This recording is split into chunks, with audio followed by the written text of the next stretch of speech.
افلا یتدبرون القرآن، تدبر قرآن، مولانا امین احسن اصلاحی رحمہ اللہ۔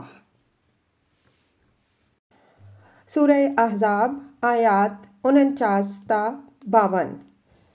آگے کا مضمون۔ اس مجموعہ آیات کے پس منظر کو بھی اچھی طرح ذہن نشین کر لیجئے، اس لیے کہ اس میں بھی بڑا اعجاز ہے جس کے سبب سے مفسرین کو بڑی الجھنیں پیش آئی ہیں۔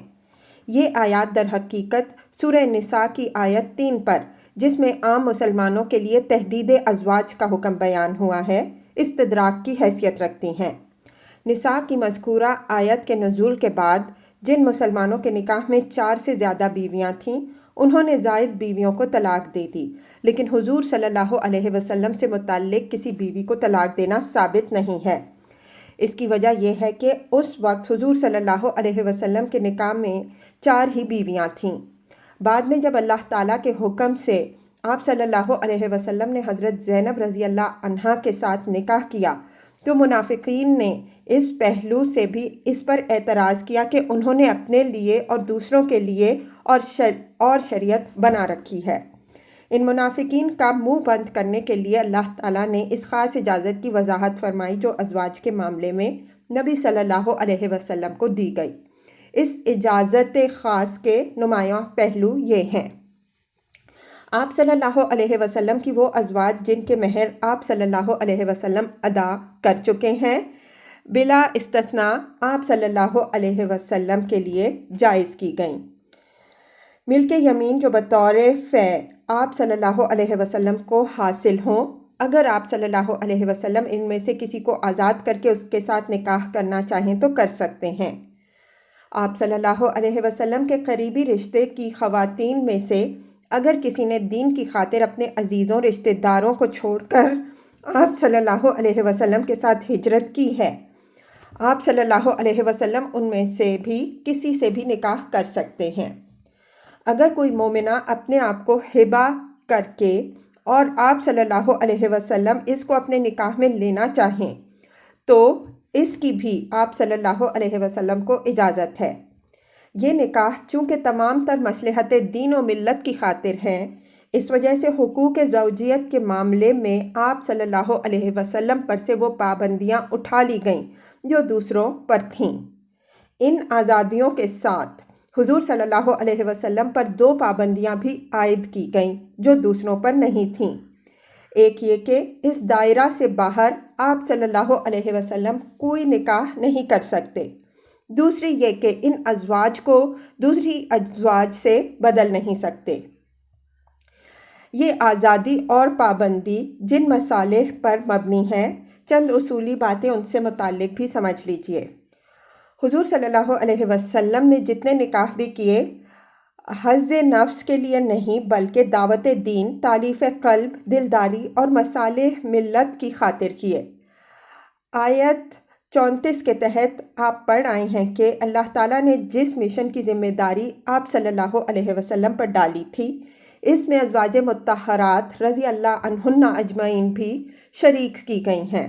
گویا یہی وہ اصل مقصد تھا جس کی خاطر اللہ تعالیٰ نے ان کو اپنے نبی صلی اللہ علیہ وسلم کی معیت کے لیے منتخب کیا۔ اس فرض کو ازواج مطہرات رضی اللہ عنہن اجمعین نے جس اہتمام اور جس خوبی کے ساتھ انجام دیا، اس پر ہماری حدیث و سیرت کی کتابیں شاہد ہیں۔ خاص طور پر حضرت عائشہ رضی اللہ عنہا، حضرت ام سلمہ رضی اللہ عنہا، حضرت حفصہ رضی اللہ عنہا اور حضرت میمونہ رضی اللہ عنہا کا حصہ اس خدمت میں اگر مردوں سے زیادہ نہیں تو ان سے کم بھی نہیں ہے۔ عورتوں سے متعلق نبی صلی اللہ علیہ وسلم کی تعلیمات زیادہ تر انہی سیدات رضی اللہ عنہن اجمعین کے ذریعے سے پھیلی ہیں اور انہی کے ذریعے سے پھیل سکتی تھیں۔ حضرت زینب رضی اللہ عنہا سے آپ صلی اللہ علیہ وسلم نے جن حالات میں اور جن مصالح کے تحت نکاح کیا، ان کی تفصیلات آپ پڑھ آئے ہیں۔ انہوں نے ایک اہم معاشرتی اصلاح کی خاطر اپنے بھائی اور دوسرے عزیزوں کی رائے کے خلاف اپنے آپ کو ہدف متعین بنانا گوارا کیا، لیکن حضور صلی اللہ علیہ وسلم کی بات نہیں ٹالی۔ ان کی اس قربانی کا اگر کوئی صلہ ہو سکتا تھا تو یہی ہو سکتا تھا کہ حضرت زید رضی اللہ عنہ کے طلاق دینے کے بعد حضور صلی اللہ علیہ وسلم خود ان کو اپنے رشتہ زوجیت کا شرف بخشے۔ پھر حضرت زید رضی اللہ عنہ کی طرح حضور صلی اللہ علیہ وسلم کے ساتھ بھی ان کا نکاح ایک عظیم معاشرتی اصلاح کا ذریعہ بنا، اور اس میں بھی ان کو منافقین و منافقات کی یاوہ گوئیوں کا ہدف بننا پڑا، لیکن انہوں نے اللہ اور رسول کی خاطر یہ تمام باتیں برداشت کیں۔ ازواج مطہرات رضی اللہ عنہن اجمعین میں سے حضرت ام حبیبہ رضی اللہ عنہا کے نکاح کا واقعہ یہ ہے کہ انہوں نے قریش کے ظلم و ستم سے تنگ آ کر اپنے شوہر عبید اللہ کے ساتھ حبشہ کو ہجرت کی۔ وہاں ان کو یہ افتاد پیش آئی کہ کچھ عرصہ بعد ان کے شوہر نے عیسائی مذہب اختیار کر لیا۔ اس عالم غربت میں انہوں نے اپنے شوہر سے علیحدگی اختیار کر کے تنہائی و بے کسی کی زندگی بسر کرنا گوارا کی، لیکن اپنے ایمان پر ثابت قدم رہیں۔ ان کی اس عزیمت و استقامت کے صلے میں حضور صلی اللہ علیہ وسلم نے ان کو نکاح کا پیغام دیا۔ ہر شخص اندازہ کر سکتا ہے کہ اس استقامت کا کوئی صلہ اس دنیا میں اگر ہو سکتا تھا تو یہی ہو سکتا تھا کہ حضور صلی اللہ علیہ وسلم ان کو یہ عزت بخشیں۔ حضرت جویریہ رضی اللہ عنہا اور حضرت صفیہ رضی اللہ عنہا کے ساتھ آپ صلی اللہ علیہ وسلم کے نکاح کی نوعیت یہ ہے کہ غزوہ بنی مستلق اور غزوہ خیبر میں یہ بطور فے حضور صلی اللہ علیہ وسلم کے حصے میں آئیں۔ یہ سرداروں کی بیٹیاں تھیں۔ ان کی خاندانی وجاہت کو ملحوظ رکھ کر حضور صلی اللہ علیہ وسلم نے ان کو لونڈیوں کی حیثیت سے رکھنا پسند نہیں کیا، بلکہ ان کو آزاد کر کے ان سے نکاح کر لیا۔ ان نکاحوں کو دینی و سیاسی مصلحت بالکل واضح ہے۔ بعض صحابیات رضی اللہ عنہن اجمعین رسول اللہ صلی اللہ علیہ وسلم سے صرف شرف نسبت کی خواہش مند تھیں، اور وہ اپنے تئیں حضور صلی اللہ علیہ وسلم کو ہبہ کر دینا چاہتی تھیں۔ اس قسم کی خواتین میں سے حضرت میمونہ رضی اللہ عنہا کو یہ شرف حاصل ہوا کہ حضور صلی اللہ علیہ وسلم نے ان کی درخواست منظور فرمائی، اور روایات سے معلوم ہوتا ہے کہ ان کی اس درخواست کی منظوری میں زیادہ دخل حضرت صلی اللہ علیہ وسلم کے چچا حضرت عباس بن عبد المطلب رضی اللہ عنہ کی سفارش کو تھا۔ اس سے ملتا جلتا حال حضرت سودا رضی اللہ عنہا کا بھی ہے۔ ان کے حالات شاہد ہیں کہ نبی صلی اللہ علیہ وسلم کے ساتھ نسبت کے سوا اور کوئی خواہش ان کے اندر نہیں تھی۔ اس تفصیل سے یہ بات واضح ہوئی کہ حضور صلی اللہ علیہ وسلم کے معاملے کی نوعیت ایسی نہیں تھی کہ درباب نکاح و طلاق آپ صلی اللہ علیہ وسلم کو اس تحدید کا پابند کر دیا جائے جو عام مسلمانوں کے لیے تھی۔ ایسا کرنے میں بہت سے مصالح کے فوت ہونے کا اندیشہ تھا۔ اس وجہ سے اللہ تعالیٰ نے آپ صلی اللہ علیہ وسلم کے لیے ایک ایسا ضابطہ نازل فرمایا جس میں فی الجملہ وسعت بھی ہے، تاکہ وہ دینی مصالح ملحوظ رکھے جا سکیں جن کی طرف ہم نے اوپر اشارہ کیا، اور ساتھ ہی اس میں حضور صلی اللہ علیہ وسلم پر بعض پابندیاں بھی ہیں جو دوسرے مسلمانوں پر نہیں ہیں، جس سے واضح ہوتا ہے کہ حضور صلی اللہ علیہ وسلم کو جو آزادی بخشی گئی وہ تمام تر مصالح پر مبنی تھی۔ اس روشنی میں آیات کی تلاوت فرمائیے۔ اعوذ باللہ من الشیطان الرجیم، بسم اللہ الرحمن الرحیم۔ یا ایہا الذین آمنوا اذا نکحتم المؤمنات ثم طلقتموہن من قبل ان تمسوہن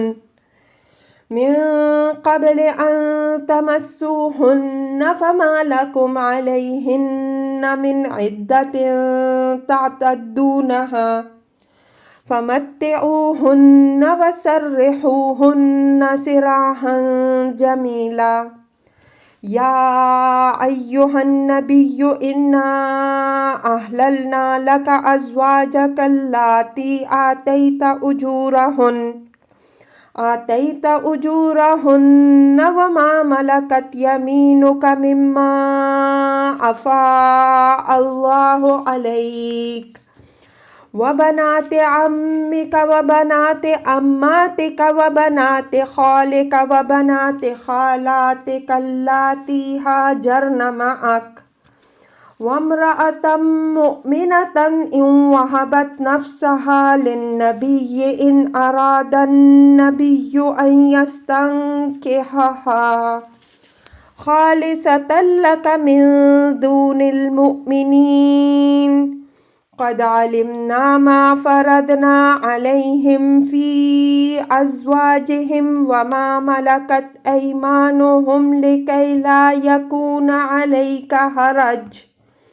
وَكَانَ اللَّهُ غَفُورًا رَحِيمًا تُرْجِي مَن تَشَاءُ مِنْهُنَّ وَتُؤْوِي إِلَيْكَ مَن تَشَاءُ وَمَنِ ابْتَغَيْتَ مِمَّنْ عَزَلْتَ فَلَا جُنَاحَ عَلَيْكَ ذَلِكَ أَدْنَىٰ أَن تَقَرَّ أَعْيُنُهُنَّ وَلَا يَحْزَنَّ وَيَرْضَيْنَ بِمَا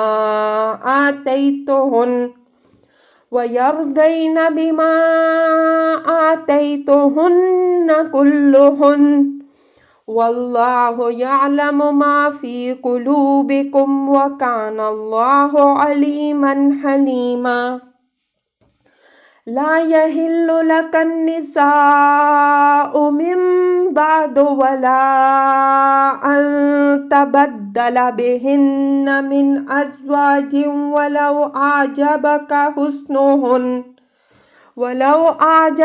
حسنهن إلا ما ملكت يمينك وكان الله على كل شيء رقيبا۔ ترجمہ: اے ایمان والوں، جب تم مومنہ عورتوں سے نکاح کرو پھر ان کو ہاتھ لگانے سے پہلے ہی طلاق دے دو تو ان کے بارے میں تم پر کوئی عدت واجب نہیں ہے جس کا تمہیں لحاظ کرنا ہو، بس ان کو کچھ دے دلا دو اور خوبصورتی کے ساتھ رخصت کر دو۔ اے نبی صلی اللہ علیہ وسلم، ہم نے تمہاری ان بیویوں کو تمہارے لیے جائز کیا جن کے مہر تم دے چکے ہو، اور تمہاری ان مملوکات کو بھی تمہارے لیے حلال کیا جو اللہ نے تم کو بطور غنیمت عطا فرمائی ہیں، اور تمہارے چچا کی بیٹیوں اور تمہاری پھپھیوں کی بیٹیوں اور تمہارے ماموں کی بیٹیوں اور تمہاری خالاؤں کی بیٹیوں میں سے بھی ان کو حلال ٹھہرایا جنہوں نے تمہارے ساتھ ہجرت کی ہے، اور اس مومنہ کو بھی جو اپنے تئیں نبی کو ہبہ کر دے، بشرطے کہ پیغمبر اس کو اپنے نکاح میں لینا چاہیں۔ یہ خاص تمہارے لیے ہے۔ مسلمانوں سے الگ، ہم کو اچھی طرح معلوم ہے جو کچھ ہم نے ان پر ان کی بیویوں اور لونڈیوں کے باب میں فرض کیا ہے تاکہ تم پر کوئی تنگی نہ رہے، اور اللہ غفور و رحیم ہے۔ تم ان میں سے جن کو چاہو دور رکھو اور ان میں سے جن کو چاہو اپنے پاس رکھو، اور اگر تم ان میں سے کسی کے طالب بنو جن کو تم نے دور کیا تو اس میں بھی کوئی حرج نہیں۔ یہ اس بات کے قرین ہے کہ ان کی آنکھیں ٹھنڈی رہیں اور وہ غمگین نہ ہوں، اور وہ اس پر قناعت کریں جو تم ان سب کو دو، اور اللہ جانتا ہے جو کچھ تمہارے دلوں میں ہے، اور اللہ علم رکھنے والا اور بردبار ہے۔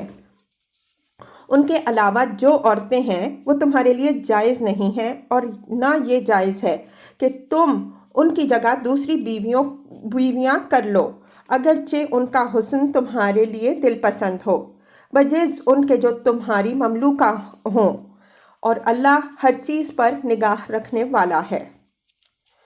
الفاظ کی تحقیق اور آیات کی وضاحت۔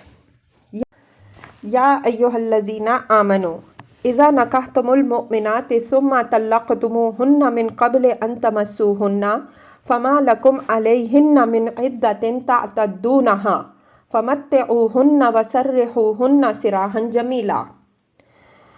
آگے آیت 50 سے یہ بات واضح ہو جائے گی کہ یہاں جو وضاحت فرمائی گئی ہے اس کی نوعیت در حقیقت اس حکم پر استدراک کی ہے جو سورہ نساء میں عام مسلمانوں کو تحدید ازواج سے متعلق دیا گیا ہے۔